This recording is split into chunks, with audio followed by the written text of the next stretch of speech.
8ஆம் வகுப்பு இயல் 5ல் திருக்கேதாரம் இருக்கு இல்லையா, அதில் உள்ள கொஷின் ஆன்சர் பார்க்கலாம். ஃபஸ்ட்டு பாருங்கள், சரியான விடையை தேர்ந்தெடுத்து எழுதுக. ஒன்று காட்டிலிருந்து வந்த டேஷ் கரும்பை தின்றன. முகில்கள், முழவுகள், வேழங்கள், வேய்கள். இதில் இது ஆன்சர் என்னென்னா வேழங்கள். வேழம்னா மத யானை. அதனால் ஆன்சர் காட்டிலிருந்து வந்த வேழங்கள் கரும்பை தின்றன.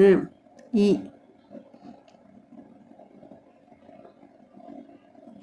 அடுத்தது கனகச் சுனை எனும் சொல்லை பிரித்து எழுத கிடைப்பது கனகம் கூட்டல் சுனை. இ ஆன்சர். மூணாவது முழவு கூட்டல் அதிர என்பதனை சேர்த்தெழுத கிடைக்கும் சொல் முழவதிர. இ. அடுத்தது குருவினா பாருங்க. தமிழ் இசையோடு இணைந்து இசைக்கும் இசைக்கருவிகளாக சுந்தரர் கூறுவன யாவை? இதுக்கு ஆன்சர் எங்கே இருக்குன்னா பேஜ் நம்பர் 94ல் பாடலின் பொருள்னு இருக்கு இல்லையா, அதில் பாருங்கள்.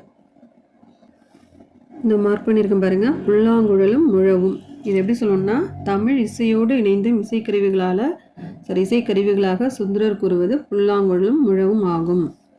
அடுத்த கொஷின் சிறுவினா.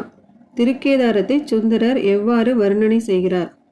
இதுவும் அதே 94 பேஜில் பாடலின் பொருள் இருக்கு இல்லையா, அதில் உள்ள எல்லாமே ஃபுல்லாகவே படிக்கணும். பாருங்கள், 2ன்னு போட்டிருக்கேன் பாருங்கள்.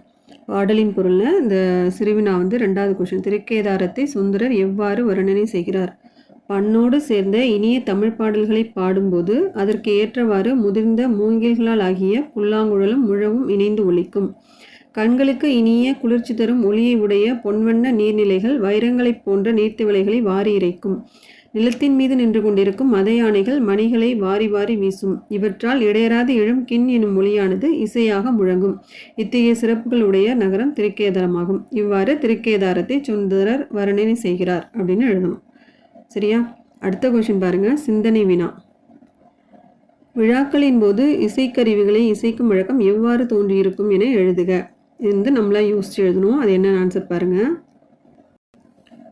திருவிழா கூட்டத்தில் இரைச்சலை குறைக்கவும் திருவிழா நடக்கப் போகிறது என்பதை அறிவிக்கவும் இசைக்கருவிகள் தோன்றியிருக்கும். இசைக்கருவிகளை இசைக்கும் வழக்கம் உணர்ச்சி பெருக்கும் பக்தி பெருக்கும் ஏற்படுவதாலும் விழாக்களின் போது தோன்றியிருக்கும். இதுதான் இந்த சிந்தனை வினாக்குள்ள ஆன்சர். அவ்வளோதான். இது திருக்கேதாரம் முடிஞ்சிச்சு. அடுத்த பாடறிந்து ஒழுகுதல் அடுத்த வீடியோவில் பார்க்கலாம். இந்த வீடியோ பிடிச்சிருந்ததுன்னா லைக் பண்ணுங்கள், சப்ஸ்கிரைப் பண்ணி வச்சுக்கோங்க, உங்கள் ஃப்ரெண்ட்ஸுக்கு ஷேர் பண்ணுங்கள்.